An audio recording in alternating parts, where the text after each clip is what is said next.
Beda pengucapan, beda arti loh Bu, atas-atas loh. Kena wong Blitar dadi kon. Sopo muni ku?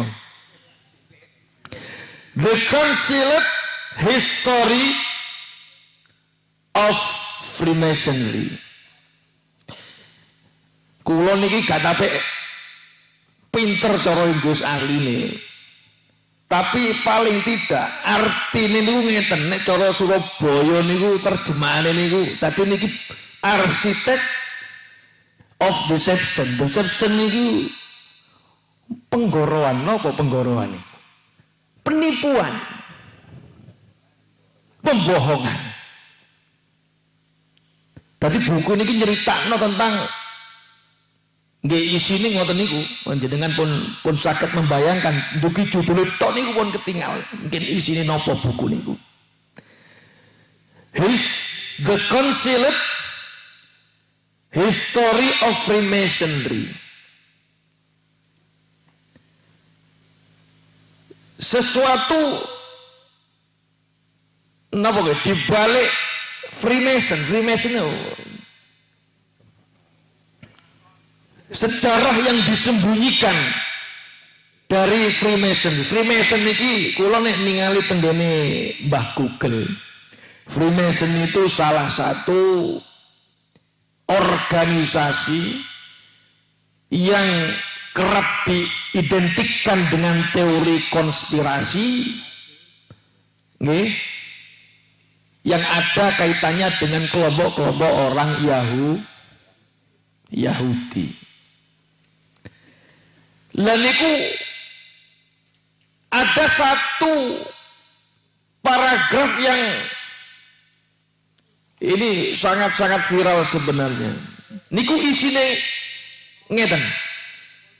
Jadi mereka orang-orang Freemason ini punya teori kalau ingin menguasai sebuah negara, menjajah sebuah negeri, itu harus mengerjakan 3 hal. Coron itu wonten 3.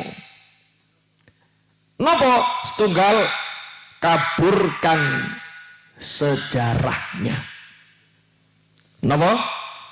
Kaburkan sejarahnya. Terus nomor kali,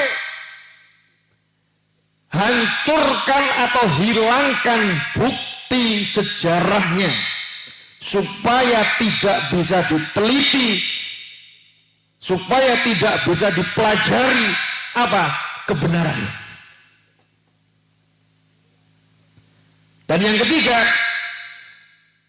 putuskan leluhur mereka,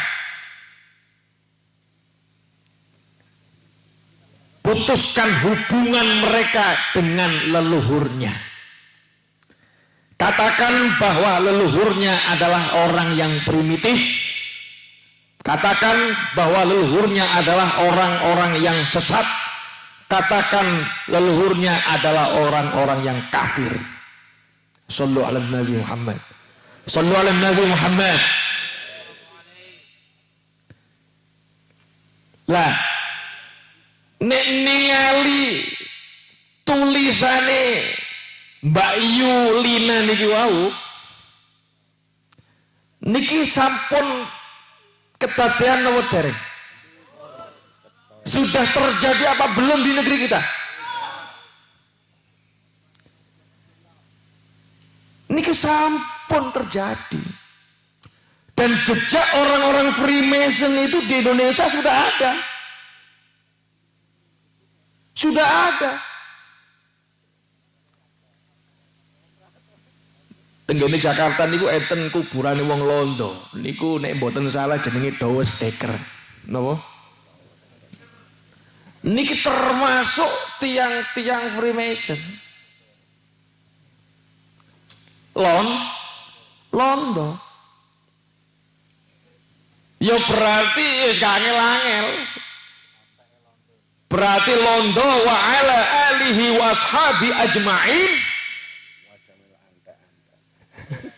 Niki golongane Freemason.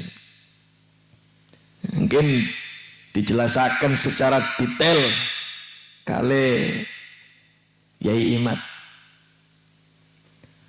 Nah niki alhamdulillah dengan lahirnya PWILS niki kula harap panjenengan sedaya adalah orang-orang yang memiliki tugas khalifah fil ardh, menjaga bumi Nusantara, menjaga semuanya.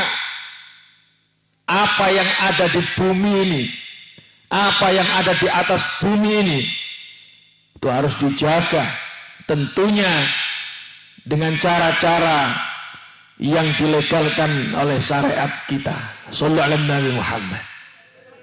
Nah, Masya Allah, luar biasa. Bun, kulo mboten panjang lebar, karena yang kita nantikan sudah hadir sejak siang tadi. Ya. Mudah-mudahan beliau Ki Haji Imaduddin Utsman Al-Bantani, beliau senantiasa dijaga oleh Allah Subhanahu wa taala. Kita tahu bahwa beliau juga termasuk salah satu zuriyah dari Sayyid Asy-Syarif Hidayatullah, salah satu wali songo yang masyhur dengan gelar Sunan Gunung Jati. Kalau ada yang mengatakan wali songo enggak punya keturunan, itu bohong. Bohong. Wong sing duwe keturunan ae kepengin duwe keturunan mana kok. Lho ngene ngoten. Lho sing biasa-biasa mawon lulus duwe keturunan kepengin duwe keturunan mana? Carane kawin maneh. Nikah lagi. Lho kok bisa dikatakan wali songo tidak punya keturunan? Ini dari mana? Habis itu dirawat, punya keturunan, tapi dari perempuan. Lah kalau dari perempuan itu putus. Sapa sing ngomong keturunan teko wedok iku putus? Lah perasaane metu iku teko metu teko bolongane watu dah. Ini juga termasuk salah satu ajaran yang menyesatkan.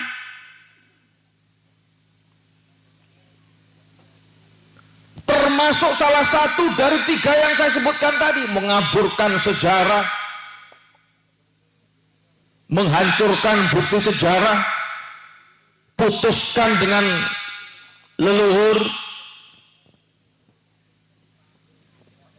termasuk wiritan-wiritan yang kemudian dibelokkan tawasulnya. Itu termasuk memutuskan setrum mata rantai dengan leluhur. Yang kaitannya dengan nasab sudah jelas.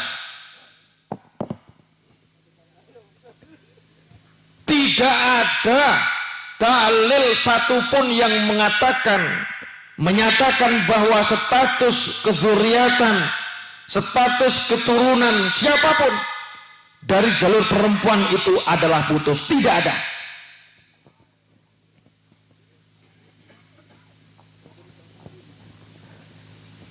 Wallazi khalaqa minal ma'i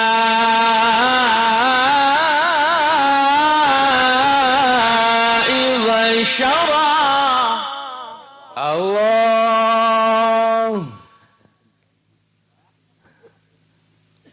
Allah itu menjadikan manusia itu minal ma. Emak niku sanes emak benten. Emak niku tenaga kerjai. Niki minal ma saking tuyo. Tuyo sing dimaksud teng mriki nggih menika nutfah. Mani. Lah sing duwe mani niku nggih tiyang jalur, nggih tiyang estri. Sami-sami enggak ada mah. Nek tiang jalur niku sebutane sperma, nek tiang estri sebutane napa? Nah, lha niki nek kepanggih ditakdiraken dados menungso faja'alahu nasaba.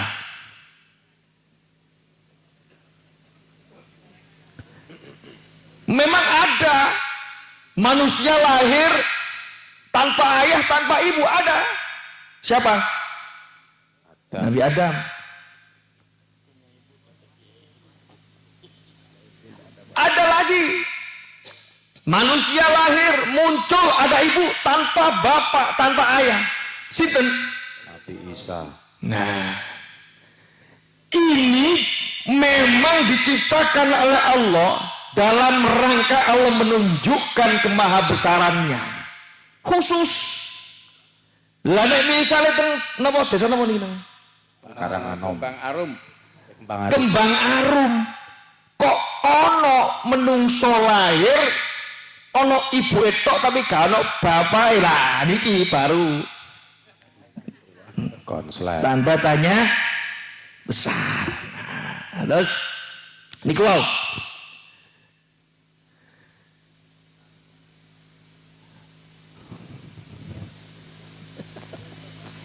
Yang ini ngomong langsung disurati ini langsung. Iya, kalau bedanya kalau dibentak wong wedok gini. Ya beda nih saya. Langsung goblok dada. Sallallahu Nabi Muhammad. Assalamualaikum. Nggih. Pun niku wau sing penting sampun nyampe pesan-pesannya. Mudah-mudahan kita semuanya senantiasa diberikan kesehatan, usia panjang. Nggih. Uripe barokah kabeh, barokah napa iki? Wis pokoke barokah menawi wis pun. Akhirul kalam wallahul muwaffiq ila aqwamit thoriq. Assalamualaikum warahmatullahi wabarakatuh. Waalaikumsalam warahmatullahi wabarakatuh. Wassalamualaikum Muhammad. Matur agung panuwun dumateng Sayyid Zulfikar Syaibani yang sampun paring dawuh pituwah dumateng kita sedaya menika langsung zuriyah Rasulullah sallallahu alaihi wasallam. Enggak usah gitulah, enggak usah diumumkan gitu. Oke, siap. Iya. Hadirin, melanjutkan acara kita yaitu Mauidhah Hasanah yang kedua, yaitu dari beliau Romo Kiai Haji Imaduddin Utsman Al-Bantani, sekaligus nanti mengimami doa. Kepada beliau dipersilahkan. Assalamualaikum warahmatullahi wabarakatuh. Alhamdulillah salatan wa salaman ala rasulillah amma ba'du. Faya ashabul fadail hadaratil mukarramin, para alim, para ulama, para kesepuhan, wabil khusus al-mukarram al-musharraf Sayyid Zulfikar Asy-Syaibani mata'anallah bi tuli hayatih, Kiai Saifuddin Zuhri, Kiai Ismail, Kiai Badru, Ketua PWI LS DPW Jawa Timur Kiai Haji Syekhur Rijal, Ketua DPD PWI LS Kabupaten Blitar Kiai Khairul Al-Hafidh Al-Hamil, para panitia, wabil khusus Ketua Ki Ahmad, Panglima Laskar Sabilillah Kabupaten Blitar, para sahabat-sahabat yang telah dilantik dari DPD PWLS Kabupaten Blitar, Bapak Camat, Bapak Kapolsek, dan seluruh para hadirin hadirat ma'asyiral muslimin, para pecinta Wali Songo di mana saja Anda berada, wabil khusus yang hadir pada kesempatan malam hari ini di bumi Lohdaya, bumi di mana di bumi ini terbaring pejuang Indonesia, proklamator kemerdekaan Indonesia, putra sang fajar, Bapak Insinyur Soekarno. Malam hari ini pengajian juga dalam rangka memperingati Hari Kebangkitan Nasional. Hari Kebangkitan Nasional diperingati tanggal 20 Mei. Pada hari itu, pada tahun 1908 terbentuklah Budi Utomo. Sebelumnya terbentuk Syarikat Islam pada 1905. Kemudian terbentuk Budi Utomo 1908. Kemudian terbentuk pula Muhammadiyah 1912. Kemudian terbentuk Nahdlatul Ulama 1926 dalam rangka menyongsong kemerdekaan 1945. Tidak ujug-ujug 1945 lahir, kecuali sebelumnya ada kebangkitan nasional, kebangkitan dari seluruh putra-putri Indonesia. Apa itu kebangkitan nasional? Adalah kesadaran bahwa hari ini kita dijajah, kesadaran bahwa masa lalu kita adalah bangsa besar, kesadaran leluhur kita adalah para raja-raja agung, kesadaran bahwa Nusantara adalah peradaban tua di dunia, kemudian dikikis habis oleh para penjajah, kemudian menjadi jajahan puluhan tahun bahkan ratusan. 1901 lahirlah putra sang fajar Insinyur Soekarno di Surabaya, yang kemudian pada tahun 1905 terbentuk Syarikat Islam, kemudian Budi Utomo. Di situ kebangkitan nasional artinya adalah kesadaran bahwa kita bangsa besar yang kalau kita melawan dan kalau kita sadar hari ini kita dijajah, maka kita akan bisa mengalahkan musuh, bahkan mengusirnya dengan kehinaan. Kenapa hari ini kita tidak bisa untuk berdiri tegak sebagai bangsa besar, bangsa yang memiliki sejarah di masa lalu, bangsa yang telah menjadi sebuah bangsa yang telah menghiasi peradaban dunia dengan Gunung Padang, dengan Borobudur, dengan Prambanan, dengan kerajaan besar Majapahit yang menguasai seluruh Asia Tenggara, dengan Mataram, dengan Demak, dengan Banten, dengan seluruh kerajaan-kerajaan besar di tanah Aceh, di tanah Kalimantan, di tanah Sulawesi, di tanah Maluku, di tanah Papua, di tanah Nusa Tenggara, di tanah Bali, di tanah Madura. Semua putra-putra wayah, putra-putra agung Nusantara lahir sebelum kita dijajah. Kita bangsa besar yang Portugis sangat takut kalau menghadapi bangsa Nusantara. Negara-negara Eropa pertama kali datang ke Indonesia ini, mereka menjadi orang yang nervous. Mereka tidak pede menghadapi bangsa Nusantara. Kenapa? Karena bangsa Nusantara ini bangsa yang telah mendapatkan anugerah, diberikan kecerdasan otak. Industri perkapalan kita lebih hebat pada abad ke-15 daripada Eropa. Kapal-kapal Jepara, kapal-kapal Demak, kapal-kapal Banten itu lebih besar daripada kapal-kapal Portugis. Kemudian mereka datang ingin berteman, mereka datang dengan sopan santun.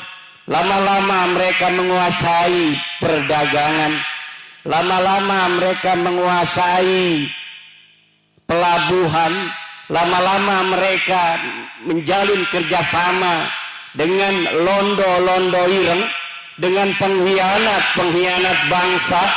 Akhirnya pengkhianat-pengkhianat bangsa itu yang juga bangsa kita Sebagian mungkin turunan zaman dulunya dia bukan orang Indonesia, itu pengkhianat-pengkhianat. Akhirnya mereka bekerja sama dengan Portugis, bekerja sama dengan Belanda, mengajak kibin-kibin Belanda, mengajak kibin-kibin Portugis untuk membangun kekuatan ekonomi di Indonesia yang dulu bernama Nusantara. Kemudian terpecah belahlah bangsa Indonesia. Sesungguhnya bangsa Indonesia ini bangsa kuat, yang apabila tidak bisa dipecah belah, maka bangsa Indonesia tidak akan bisa dikalahkan oleh siapapun, saudara. Kenapa kita bisa dijajah? Karena dulu kita mudah dipecah belah. Kenapa mudah dipecah belah? Karena kita semuanya pengen jadi ketua, pengen jadi pemimpin, betul? Kalau kita saling menjaga, kalau kita saling menyayangi, agama kita boleh berbeda, saudara. Kita tetap saudara, DNA-nya tetap DNA Nusantara. Kita mayoritas sebagai Islam, tugas kita melindungi yang minoritas. Saudara-saudara kita dari seluruh agama dan kepercayaan yang ada di Indonesia. Hanya dengan itu negara Indonesia akan selama-lamanya hidup tentram, harmonis dalam persatuan ila yaumil qiyamah. Tapi apabila sebuah agama mayoritas dia merasa mentang-mentang ada di negara Indonesia, dengan dia mayoritas, kemudian dia menghina minoritas, dengan dia merasa mayoritas, dia ingin diistimewakan melebihi semuanya, maka kalau itu diteruskan, Indonesia ini tidak akan aman dari perpecahan. Ketua DPW PWILS Jawa Timur baru ngaji selesai. Mangga Kiai. Muhammad. Ini saya tanya saudara, apakah kalian yang hadir di sini dan seluruh bangsa Indonesia dari Aceh sampai Papua, kalian akan tetap ingin tentram seperti ini, dagang enak, tani enak, atau kalian ingin berperang seperti negara-negara lainnya? Jawab. Aman. Ingin perang apa ingin tentram? Tentram. Kalau ingin tentram, hal-hal yang bisa memecah belah bangsa Indonesia ini, keangkuhan mayoritas harus dikikis habis, karena dia hanya fata morgana iblis. Bangsa Indonesia ini akan menjadi bangsa besar jika persatuan dan kesatuan kita kedepankan di atas perbedaan agama, di atas perbedaan suku bangsa, di atas perbedaan primordial. Jangan merasa orang Banten lebih mulia daripada orang Blitar, jangan merasa orang Blitar lebih mulia daripada orang Banten. Semuanya sama di mata polisi. Kita hanya sebagai bangsa yang harus nurut. Kalau lewat lampu merah, tilang semuanya, walaupun punya foto dengan Kapolri. Begitu. Jangan polisi ada tilang, saya Zulfikar foto dengan Kapolri, tuh saya foto sama Kapolri. Enggak berani itu polisi lalu lintas, tidak boleh begitu. Saya Zulfikar yang kenal dengan Kapolri, dengan para laskar sabilillah yang fotonya dengan saya, di mata hukum semuanya sama, betul? Tidak boleh saya Zulfikar yang punya foto dengan Kapolri dan laskar sabilillah yang foto punya dengan Imaduddin Usman saja kemudian ditilang. Ini ada Imaduddinnya, tilang ini dengan Kapolri, tidak bisa ditilang, tidak bisa. Di mata hukum Negara Kesatuan Republik Indonesia, dia yang berpangkat tinggi, dia yang DPR, dia yang menteri, dia yang camat, dia yang bupati, dia yang guru ngaji, dia yang laskar, dia yang polisi. Kalau dia melanggar lampu merah, maka dia harus ditilang.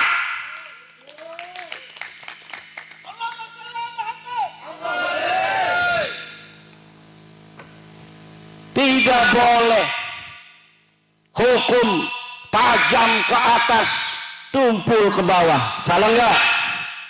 Kebaliknya, tumpul ke atas, tajam ke bawah. Tidak boleh di negara Indonesia ini, betul. Dan Indonesia telah membuktikannya, saudara. Berapa menteri yang ditangkap oleh KPK, betul. Berapa pejabat yang telah ditangkap oleh polisi, betul. Maka kita harus percaya pada penegak hukum kita. Kalau kita berbangsa dan bernegara, aturannya kita harus percaya pada penegak hukum. Kalau kita masyarakat sipil, harus husnudzon terhadap pemerintah, betul. Kalau kita sebagai orang-orang hukum, orang-orang yang berstatus warga negara Indonesia, ya harus patuh terhadap undang-undang negara Indonesia. Jangan mudah diputuskan pengadilan kita tidak percaya, sudah ingkrah sampai ke Mahkamah Agung, dia tidak percaya terhadap hukum kita. Ditangkap sama polisi malah ngelawan. Kamu kenapa pakai peci haji? Kenapa nggak pakai helm? Peci haji saya ini, kalau peci haji saya ini, kalau saya jatuh dia tidak pecah, Pak polisi.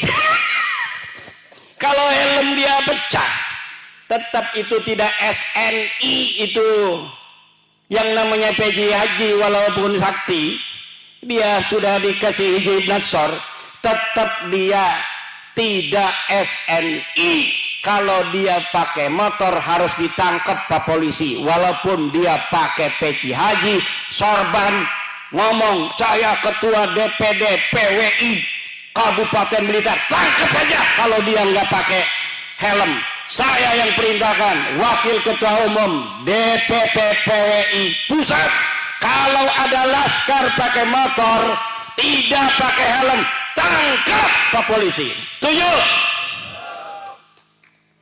Kalau laskar aja ditangkap, apalagi kibin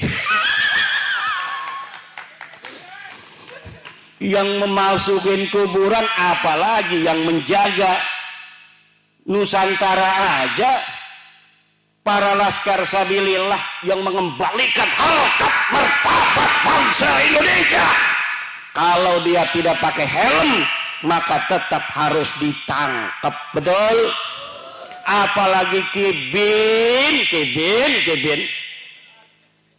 kuburan, nggak ada orangnya dibikin kuburan, betul.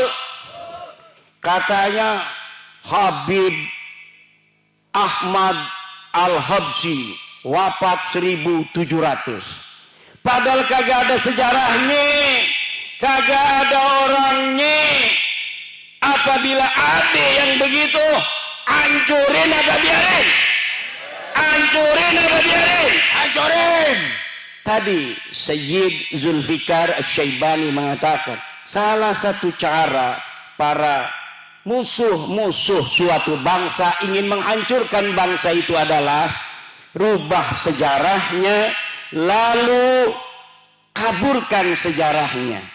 Orang-orang yang berjuang di bangsa itu kemudian dianggap sebagai pecundang pada masa perjuangan, kemudian dianggap sebagai pahlawan. Ini melongok, kenapa? Apakah betul ini telah terjadi di negara kita? Betul apa tidak? Kalau begitu, siapkah kita berjuang menjaga marwah leluhur kita? Siap. Menjaga setiap jengkal tanah Indonesia ini? Siap. Siapkah saudara-saudara laskar sabilillah bantu Prabowo, bantu Gibran untuk menjaga bangsa dan negara Indonesia ini? Siap.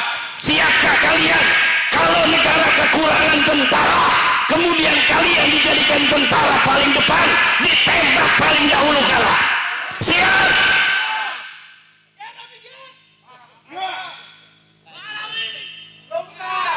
Buat apa kalian asah hikit tiap hari kalau ketika bangsa dan negara ini membutuhkan kalian tidak berani berada di paling depan untuk menjaga kemuliaan dan kehormatan bangsa dan negara kita Indonesia ini. Tidak ada artinya kita hidup tanpa mempunyai peran yang signifikan dan bermanfaat untuk tanah kita, untuk masyarakat kita.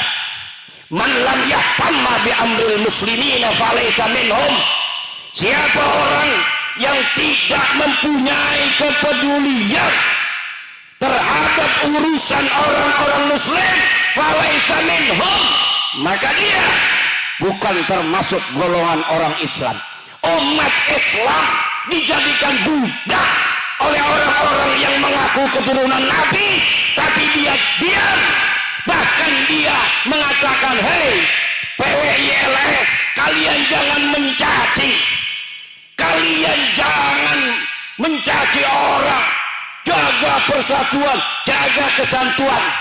Hei, kalau sama PWILS Anda bilang kita harus jaga kesantunan, kenapa Anda diam ketika Rizik Syihab mencaci maki presiden saya Joko Widodo? Kenapa Anda diam ketika Rizik Syihab mencaci maki waliullah Gus Dur radhiyallahu anhu? Kenapa Anda diam ketika Nahdlatul Ulama dihinakan oleh siapa namanya? Faisal Assegaf. Ketika Mbah Hasim dihinakan Anda diam. Lalu ketika kami putra putri Nahdlatul Ulama membalas semua itu, Anda katakan Anda bukan NU karena Anda mencaci maki. Saya mencaci maki, kita Laskar Sabilillah mencaci maki, bukan orang baik tapi orang yang sukanya mencaci maki. Wa in aqabtum fa'aqibu bimisli ma uqibtum bih. Kalau engkau mau balas, kata Al-Quran, maka balas sebagaimana perbuatan mereka. Dan kita belum seleting balasannya, ini belum selesai saudara, betul atau tidak? Sudah banyak yang mereka lakukan, menghina-hina para pemimpin kita, para ulama kita, betul? Kita hanya ngomong, hei kamu bukan cucu Nabi, katanya mencaci maki. Kamu DNA-nya bukan DNA turunan Nabi, kamu bukan orang Arab, marah. Padahal itu kajian ilmiah saudara. Ini ada kitabnya di abad kelima. Ahmad bin Isa kagak punya anak, Ubed. Ada kitab Tahdhibul Ansab saudara. Ada kitab Muntaqilatul Talibiyah. Ada kitab Al-Majdi. Ada kitab As-Sajaratul Mubarakah. Ada kitab Al-Asili. Ada kitab Al-Fahri. Hafal sampai itu. Masya Allah. Ini bukan fitnah saudara. Kalau ente bukan cucu Nabi, sadar aja.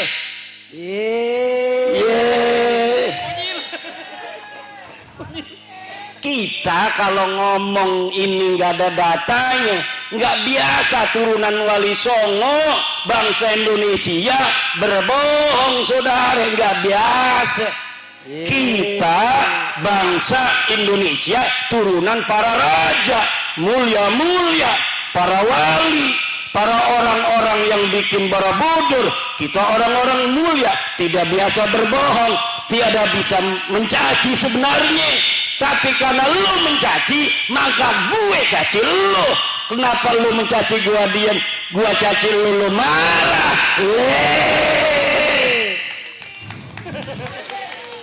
Gimana urusannya ini? Ngajak-ngajak perang sama cucu panglima perang. Aneh apa kagak? Ngajak perang sama cucu pahlawan nasional panglima perang. Aneh apa kagak? Aneh apa kagak? Yang nantang perang cucu panglima perang? Bukan. Apa diamannya dulu panglima perang? Nggak ada sejarahnya. Apa dia itu di sana itu pernah keluarganya berperang mempertahankan negara? Tidak ada. Sudah saya teliti, mereka, keluarga mereka tidak pernah sekalipun turun di medan perang. Ketika Al-Qatili di Yaman berperang dengan Al-Kuwaiti, mereka hilang. Ketika merdeka Indonesia, setelah sebelumnya kita bangkit sebagai bangsa Indonesia mempunyai kesadaran bahwa kita sedang dijajah, lahir Budi Utomo, lahir Syarikat Islam, lahir Muhammadiyah, lahir Nahdlatul Ulama, Sumpah Pemuda 1928. Kita sebagai bangsa Indonesia bersatu, satu bangsa, bangsa Indonesia, satu bahasa, bahasa Indonesia, satu negara, negara Indonesia. Elu ada di mana? Elu ada di mana? Kagak ada, saudara. 1945 Surabaya berkobar. Di Ampel itu banyak itu Belawi. Apa ada satupun yang kemudian terdeteksi bahwa dari ribuan mayat-mayat putra-putri Surabaya, putra-putri Blitar, Tulung Agung itu, Kediri, Tuban, apa di situ ada yang mukanya mirip India? Kagak ada. Yang ada putra-putri Surabaya yang meregang nyawa demi bangsa dan negaranya. Yang ada adalah putra-putri Banyuwangi, Bojonegoro, Tulung Agung, Blitar, Kediri, dan lain sebagainya di Jawa Timur. Dan ada satu putra dari Cirebon yang pasukan santri, karena waktu perang itu saudara, waktu di Surabaya itu berbagai macam pasukan nasional, pasukan pemuda Hindu, pasukan pemuda Buddha, pasukan Kristen, pasukan santri Nahdlatul Ulama dipimpin oleh siapa panglima perangnya? Sayyid Abbas Buntet, kakeknya Gus Abbas Buntet. Beliau belum datang, Mbah Hasyim Asy'ari. Tunggu dulu, tunggu Ki Abbas dari Cirebon sampai dia datang. Apakah itu Sayyid Abbas Buntet itu hanya dari obrolan para kiai, para ulama kepada santri, kemudian diberikan ceritanya sampai kita hari ini? Tidak, saudara. Perjuangan Ki Abbas Buntet ditulis di majalah The New York Times dari Amerika, ditulis di koran-koran Belanda, koran-koran Inggris, semua datanya lengkap. Tidak boleh seorang pahlawan kemudian dia dijadikan pahlawan sebagai pahlawan nasional, pahlawan kemerdekaan tanpa ada data satupun yang bisa dipertanggungjawabkan. Tidak boleh pahlawan nasional diangkat hanya karena anaknya jadi menteri sosial. Tidak bisa. Tujuh, putra putri Blitar tanggung jawab. Saya udah pakai keris begini, kerisnya ada ininya ya, bukan sembarangan ini keris, ada ininya. Ini ada ceritanya, saudara. Cerita leluhur-leluhur kita masa lalu, ketika masih masa kerajaan menyebarkan Islam masing-masing. Joko Tingkir menyebarkan Islam, Raden Patah menyebarkan Islam dengan anaknya Trenggono. Di sana Sunan Gunung Jati menyebarkan.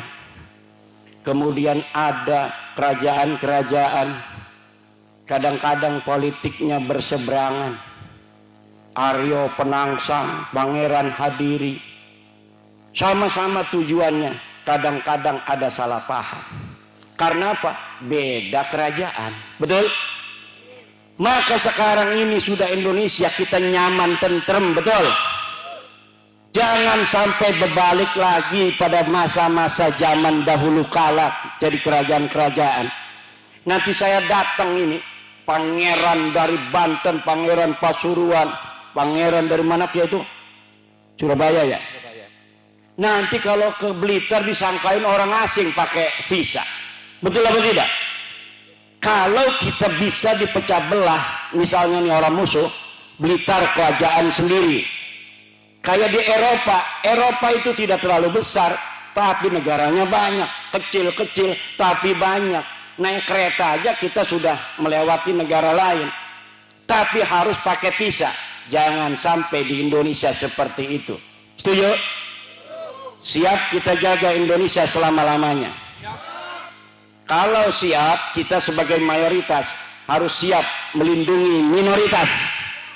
Kita sayangi yang beragama-agama lain.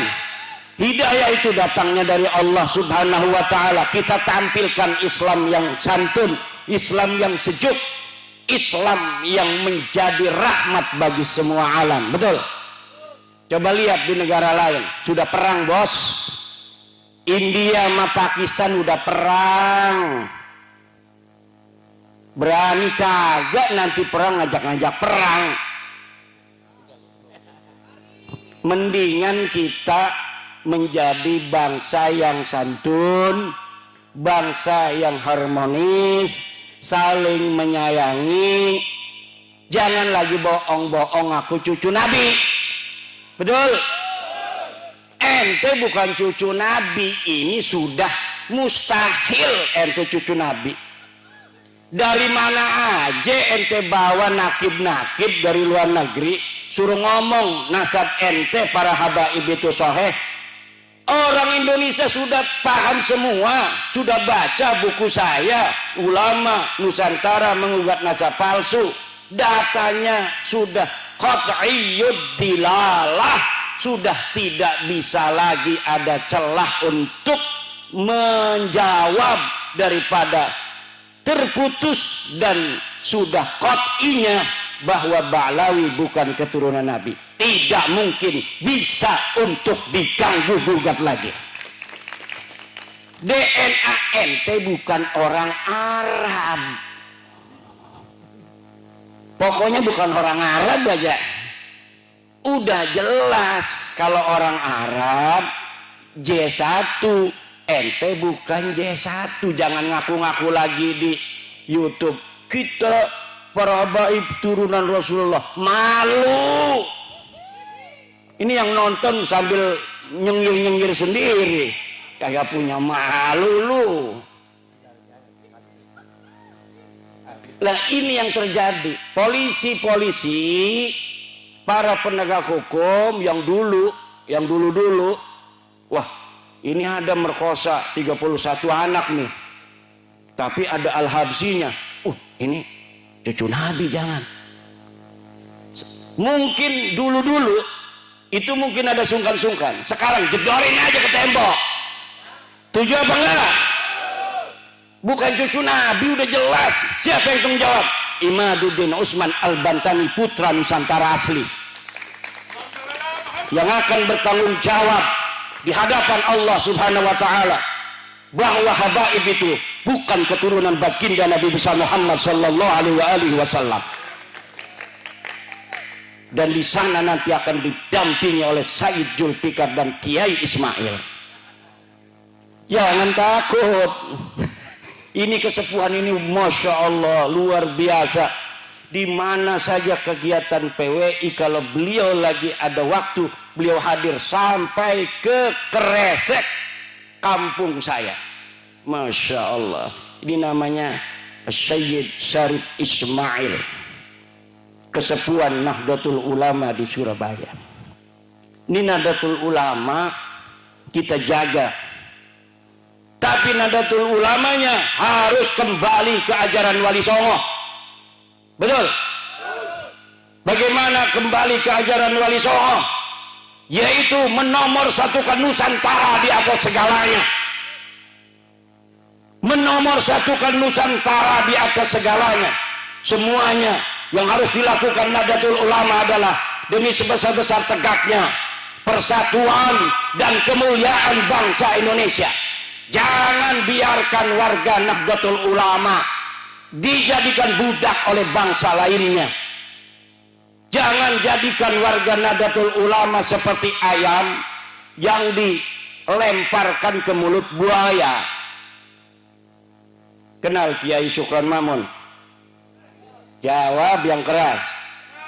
Kenal Kiai Syukran Mamun?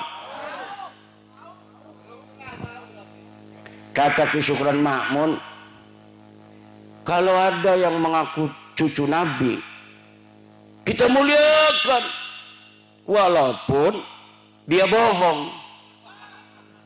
Kata Kiai Syukran Mamun, karena apa? Karena bohongnya itu urusan dia di hadapan Allah. Tapi dengan dia mengaku cucu Nabi, kemudian kita muliakan, niat kita memuliakan Nabi, kita tetap dapat pahala. Ini walaupun mungkin ada benarnya sedikit. Walaupun ada benarnya sedikit, yang banyak itu salah dan pembodohan umat. Karena ini sama saja melemparkan ayam di mulut buaya yang sedang menganga. Betul apa tidak? Udah tahu buaya dilemparin ayam, dimakan. Ini kalau misalnya warga-warga umat Islam, kiainya ngomong begitu, nanti umatnya ini jadi salah tingkah, bahkan salah kaprah. Kalau dia bisa masih memilah, tapi kalau umat kalau sudah dengar begitu, kalau dia mungkin saja tidak akan didawir, tapi kalau di bawah mereka berani mendawir. Betul apa tidak? Kenapa? Karena kata-kata menghormati bagi mereka artinya dawir. Kata-kata menghormati bagi mereka adalah budak. Dan kita bukan budak, kita turunan raja. Ente turunan siapa? Turunan saya, leluhur saya adalah Raden Wijaya, penguasa dari Majapahit.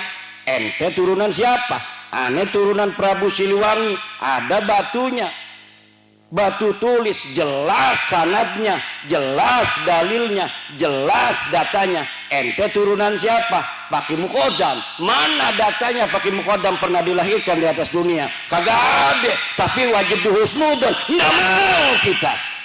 Nggak ada datanya, kita wajib husnudon. Kita bangsa Indonesia, bangsa besar, kebangkitan nasional 20 Mei. Jaga seluruh bangsa Indonesia. Kita jaga pemimpin-pemimpin kita.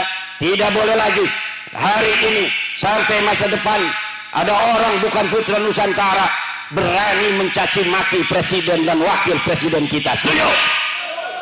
Kenapa? Karena kemuliaan presiden dan wakil presiden adalah kemuliaan kita sebagai bangsa dan negara. Sengaja itu mereka membuat pemimpin-pemimpin kita hina dina, agar di mata orang-orang awam hanya mereka yang dianggap mulia.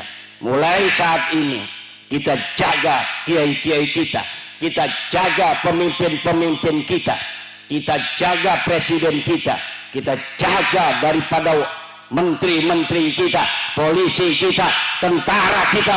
Jangan sampai orang-orang yang bukan putra-putri Nusantara numpang hidup di Nusantara, kemudian mereka menginjak harkat martabat saudara-saudara kita yang diberikan oleh Allah amanah sebagai pemimpin-pemimpin kita. Wallahu huwal muwaffiqu ila aqwami thariqin. Wassalamualaikum warahmatullahi wabarakatuh. Untuk doa, tadi saya diminta doa, tapi karena sudah hadir kiai kita dari Malang, ketua DPW PWI Jawa Timur, Kiai Haji Syekhur Rijal, maka saya minta Kiai Syekhur Rijal untuk membaca doa. Kepada beliau kami persilakan.